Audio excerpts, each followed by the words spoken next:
This is the exact moment a fraud operation that sent 4 million fake bank alerts collapsed. What you were about to see took 8 months to document. This is how it ended. The message looks like this. Your card ending in 4471 has been charged $2,140 at Best Buy. If this was not you, call immediately to dispute this charge. The number provided is not your bank. It never was. This operation ran out of a single apartment in Atlanta and 2 coordinated locations overseas. 3 people managed the infrastructure. A rotating team of 12 handled the calls. In 14 months, they processed $1,940,000 in fraudulent transfers from people who did nothing wrong except call a number that looked exactly like it came from their bank. I found them because of a mistake made on day 3 of the operation. When the first batch of fake SMS alerts went out, one of the numbers used to send them was registered to a real identity. Not a shell company, not a burner, a real name attached to a real address in Fulton County, Georgia. That name was Marcus Webb, and Marcus Webb was not careful. His phone records connected to 2 VoIP systems used to receive inbound calls from victims. Those systems were managed from overseas, 1 server in Romania, 1 in the Philippines. But the payment infrastructure, the accounts where transferred funds landed before being moved, ran through 3 US-based Cash App accounts and 2 Zelle accounts, all registered to real American identities, recruited specifically to receive and forward money. 5 money mules, 3 operators, 1 architect. The architect never touched a phone. He managed the SMS sending platform, monitored daily call volume, tracked conversion rates, that percentage of people who received the fake alert and called back, and optimized the message templates based on which banks generated the highest callback rates. He ran this like a marketing operation, because to him, it was.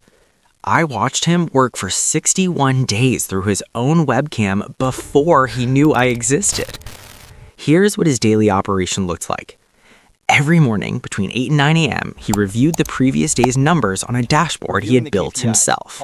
Callbacks received, calls answered, transfers completed, average transfer amount. He tracked everything. On his best day, the operation completed 23 transfers totaling $81,000. On that day, he sent a message to his 2 overseas coordinators that said simply, "Good day." The calls themselves followed a precise script. When a victim called the number and the fake alert, they reached someone who already knew their name, the last 4 digits of their card, and the name of their bank. The information had been purchased from data brokers and cross-referenced with leaked financial databases available on private forums. The victim believed they were speaking to their bank's fraud department because the person on the phone already knew everything a bank representative would know. The script had 4 phases: verification, confirming identity using information the victim believed was secure; escalation, explaining that the charge was part of a larger fraud pattern targeting their account specifically; resolution, explaining that to protect the account, funds needed to be temporarily moved to a secure holding account; transfer, walking the victim through Zelle, wire transfer, or in some cases, cryptocurrency ATM deposits. The average call lasted 11 minutes. The average transfer was $840. Some were much larger. The largest single transfer in the 14 months I documented was $31,000 from a business owner in Nashville who believed his company account had been compromised. He found out 3 days later. By then, the money had moved through 4 accounts across 2 countries.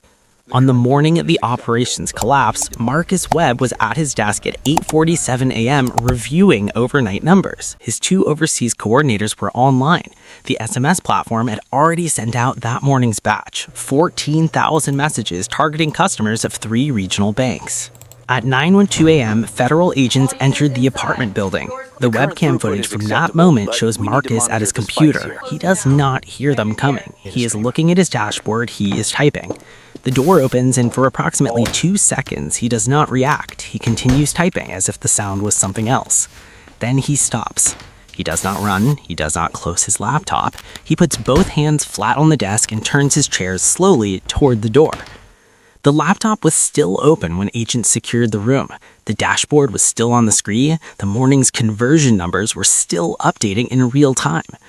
Simultaneously, coordination with international law enforcement resulted in the shutdown of both overseas server locations. All 5 Cash App and Zelle accounts were frozen within 6 hours. The SMS sending platform was suspended. 14,000 messages sent that morning. None of them reached a victim who could now call a working number.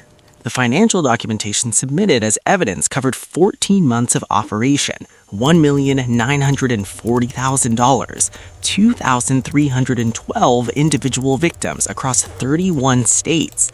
The oldest victim was 79 years old. The youngest was 22. Here is what made this operation effective and what makes it different from older versions of this same scam. The fake alerts were personalized. They contain real partial card numbers, real bank names, and in many cases, the victim's real first name. That information was not guessed. It was purchased, cross-referenced, and formatted automatically by software that processed thousands of records per hour. The person who called the number on the fake alert was not being careless. They were responding rationally to what appeared to be a real communication from their real bank containing real information about their real account. The scam worked precisely because it was designed to be indistinguishable from a legitimate fraud alert. There's one thing you can do that eliminates this attack entirely. Never call a number provided in a text message about your account. End the message. Open your bank's official app or go directly to the official website and call the number listed there. The number in the message is the entire mechanism of the scam. Without that call, the operation produces nothing. If you received a message like this and called the number, report it. The link is in the description. Your report may connect to an active investigation. Every data point narrows the search. If this case gave you something useful, subscribe. The next operation is already being documented.